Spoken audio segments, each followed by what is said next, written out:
Once upon a time, in a quiet little village, cradled by emerald mountains and a whispering river, there lived a young woman named Elara. 28 years old, Elara was no ordinary soul. Her hands wove magic, tapestries that told tales of ancient heroes and forgotten dreams. Her fingers danced across the loom, crafting colors into stories that made the village gasp in awe. But beneath her skill, Elara carried a storm. Her heart was heavy, her mind a restless sea. Memories of a childhood shadowed by loss haunted her. Harsh winters when her family struggled. The day her father's sudden illness stole him away. She replayed those moments endlessly, each one a sharp pang of regret. If only I had done more, she thought, though she was just a child then. And the future? It loomed like a dark cloud. What if the river flooded again, swallowing the crops? What if her frail mother fell ill? What if she never found love, or her weavings failed to sell in far-off markets? Day and night her thoughts raced like wild horses, untamed, unstoppable. They stole her sleep, dimmed her smile, and left her eyes shadowed with exhaustion. Her friends pleaded, "Elara, you must quiet this storm." But how? She didn't know where to begin. One crisp autumn morning, as golden leaves blanketed the village paths, Elara stood in the bustling marketplace. Her ears caught whispers from travelers, tales of a secluded monastery high in the misty peaks. There lived Master Lirian, a sage whose wisdom was legend. Once a healer of minds in the grand capital, he had counseled kings and scholars, guiding them to harmony. But the city's chaos, its politics, its noise, drove him to these mountains. Now, in a life of simplicity, he shared his secrets with those brave enough to seek him. Elara's heart stirred. A spark of hope flickered within her. If anyone can tame this restless mind, she thought, it's him. With a satchel of bread, a woolen cloak, and her finest tapestry as a gift, she kissed her mother goodbye and set off. The path was no gentle stroll. Steep cliffs tested her courage. One misstep could mean a fatal fall. Dense forests buzzed with unseen creatures. Icy streams chilled her bones. For 3 days and nights she trudged on, through swaying bridges over roaring rapids, fog-shrouded trails where doubts whispered, and a fierce storm that soaked her through. Each hardship mirrored the turmoil in her mind, but Elara pressed forward, her spirit unyielding, fueled by the promise of peace. On the 4th day, as the sun dipped low, Elara stepped into a serene valley. The monastery rose before her, stone and wood, its curved roofs like gentle waves, surrounded by gardens blooming bright even in autumn's chill. Prayer flags danced in the breeze, carrying silent blessings. There, on a wooden bench by a tranquil pond, sat Master Lirian. His silver hair gleamed like moonlight, his face etched with wisdom's lines. His eyes held the depth of ancient oceans. He sat in meditation, his breath steady as the earth itself. Elara approached, her voice trembling with hope and fear. "Wise master," she said, "I am Elara from the valley village. My mind is a whirlwind, sorrow from the past, fears of the future. I cannot rest. Sleep escapes me, and joy feels like a forgotten dream. Please teach me the way to peace." Master Lirian opened his eyes slowly, his gaze kind yet piercing. A soft smile curved his lips, as if he'd been waiting for her. "Child of the weaving threads," he said, "you seek what many chase, but few truly grasp.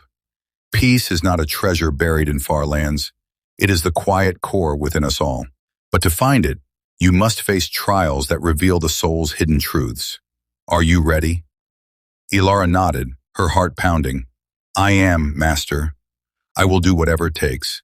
At dawn, the first task began. Master Lirian led her to the monastery's herb garden, where vibrant plants swayed in the morning light. He handed her a delicate clay bowl, filled to the brim with crystal-clear water from a sacred spring. "Carry this bowl," he said, through the winding mountain trail to the ancient oak at the summit and back. "Not a single drop must spill. Focus only on the water. Let nothing else enter your mind." Elara took the bowl, her hands steady at first. The trail was alive with distractions. Birds singing, squirrels darting, the distant roar of a waterfall. Villagers passed, some calling out, others laughing at her careful steps. Children played nearby, their joyous shouts echoing. But Elara's eyes stayed locked on the water's rippling surface. She moved slowly, each step a meditation. Her mind, usually a cacophony, narrowed to one point, the bowl. No memories of her father's death crept in, no fears of tomorrow's uncertainties. For the first time in years, there was silence within. Hours later, she returned, the bowl untouched. "I did it, Master," she gasped. "Not a drop lost." He nodded, his eyes twinkling. "Well done. But tell me, Elara, did you see the wildflowers blooming along the path? Did you hear the children's laughter or feel the wind's caress?"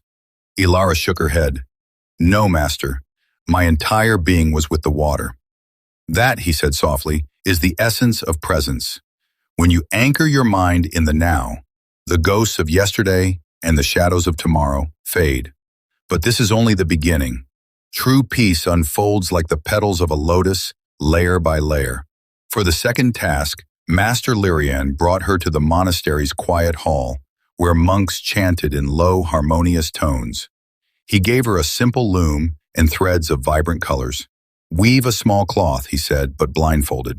"Listen to your breath. Let each thread be a thought. Acknowledge it, then let it pass without judgment. If your mind wanders to pain or fear, return to the feel of the threads." Blindfolded, Elara began. Her fingers fumbled at first. Memories flooded in, her mother's tears, the fear of loneliness. But she breathed deeply, feeling the wool's texture, the loom's subtle pull. Slowly the chaos faded. The weaving became a dance, each knot a release. When she removed the blindfold hours later, the cloth was imperfect but beautiful. A tapestry of swirling colors, a mirror of her inner journey. Master Lirian examined her work. "The mind is like this loom," he said. "It creates patterns from thoughts, but you control the threads. By staying present, you weave harmony instead of discord." Days turned to weeks. Elara tended the garden at sunrise, planting seeds with mindful care, feeling the cool earth between her fingers. She sat by the pond at dusk, watching koi fish glide with unhurried grace, mirroring their calm. She meditated under a roaring waterfall, its thunder drowning out her mental noise until only awareness remained. Master Lirian shared stories from his past. A tormented king he taught to focus on a candle flame during chaotic councils. Patients in the city who found solace in savoring a meal or walking barefoot on grass. Through these tasks, Elara began to change. She noticed beauty she'd long ignored. The way sunlight filtered through leaves, the scent of rain on pine, the warmth of a shared meal with the monks. Her sleep deepened, no longer haunted by restless dreams. Laughter returned, genuine and free. One evening, by a crackling fire, Elara spoke. "Master, I understand now. Peace isn't the absence of thoughts, it's not letting them rule you. It's living fully in each moment, like carrying that bowl or weaving those threads." Master Lirian smiled, his eyes like stars. "You have grasped the truth, Elara. The past is a lesson learned, the future a canvas unpainted. Only the present is yours to shape. Carry this wisdom home and weave it into your life." Elara descended the mountains, her steps light, her heart full. Back in her village she wove again, but now her tapestries pulsed with serenity. Villagers sought her not just for her art, but for her calm counsel. She taught children to play mindfully, elders to breathe through pain, friends to savor simple joys. Her mother marveled at the change, and in time, Elara found love with a kind-hearted traveler who saw the depth in her soul. Years passed and she became a beacon of peace, much like Master Lirian. She returned to the monastery often, bringing others in need. In quiet moments, Elara would close her eyes, feel her breath and smile, knowing peace was always within, waiting in the eternal now. If this story touched your heart, share it with those who need its light. In life's rush, pause and be present. Until next time, weave your own path of peace.